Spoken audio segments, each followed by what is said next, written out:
রাশিয়াকে অস্ত্র তৈরিতে সহায়তা করছে চীন, অভিযোগ ইউক্রেনের।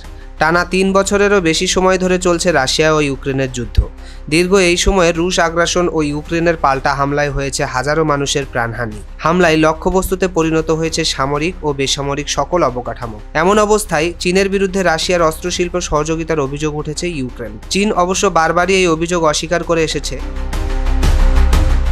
আল জাজিরা সংবাদ মাধ্যমের এক প্রতিবেদন থেকে জানা যায়, এশীয় পরাশক্তি এই দেশটির দাবি ইউক্রেন যুদ্ধ নিয়ে তারা নিরপেক্ষ অবস্থানে রয়েছে।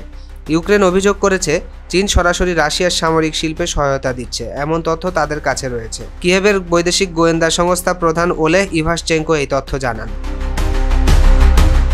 ইউক্রেনের রাষ্ট্রীয় বার্তা সংস্থা ইউক্রো ইনফ্রামে প্রকাশিত এক সাক্ষাৎকারে ইভাশচেঙ্কো বলেন, আমাদের কাছে নিশ্চিত প্রমাণ রয়েছে যে চীন রাশিয়ার অন্তত 20টি সামরিক কারখানার গুরুত্বপূর্ণ যন্ত্রপাতি ও কাঁচামাল সরবরাহ করছে। চীন অবশ্য বারবারই এই অভিযোগ অস্বীকার করে এসেছে। তারা দাবি করে ইউক্রেন যুদ্ধ নিয়ে তারা নিরপেক্ষ অবস্থানে রয়েছে এবং কোনো পক্ষকেই সামরিক সহায়তা দিচ্ছে না। তবে ইউক্রেন বলছে চীন আসলে রাশিয়াকে যুদ্ধ সহযোগিতা করছে।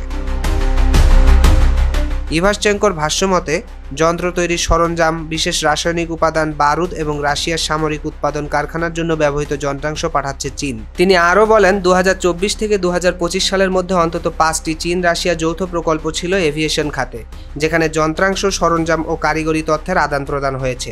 এছাড়াও অন্তত 6 বার বিশেষ রাসায়নিক পদার্থের বড় চালান রাশিয়ায় পাঠানো হয়েছে বলেও জানান তিনি, যদিও এর বিস্তারিত তিনি দেননি। ইউক্রেনের দাবি অনুযায়ী 2025 সালের শুরু পর্যন্ত রাশিয়ার ব্যবহৃত ড্রোনে যে ইলেকট্রনিক যন্ত্রাংশ পাওয়া গেছে তার 80% এসেছে চীন থেকে। এছাড়া চীন থেকে বিভিন্ন ছায়া প্রতিষ্ঠানের মাধ্যমে সরঞ্জাম আনছে রাশিয়া, যেগুলোর দাম বদলে ফেলা হয় এবং পণ্যের চিহ্ন লুকিয়ে রাখা হয়। এর আগে গত মাসে ইউক্রেনের প্রেসিডেন্ট ভলোদিমির জেলেনস্কি প্রথমবারের মতো প্রকাশ্যে বলেন, চীন রাশিয়াকে বারুদ ও ড্রোন তৈরির উপাদান দিচ্ছে এবং চীনা নাগরিকরা রাশিয়ার ড্রোন উৎপাদনের সহায়তাও করছে। তার এই অভিযোগের পর চীন সেটাকে ভিত্তিহীন বলে প্রত্যাখ্যান করে। এরপর ইউক্রেন 3টি চীনা প্রতিষ্ঠানের উপর নিষেধাজ্ঞা আরোপ করে।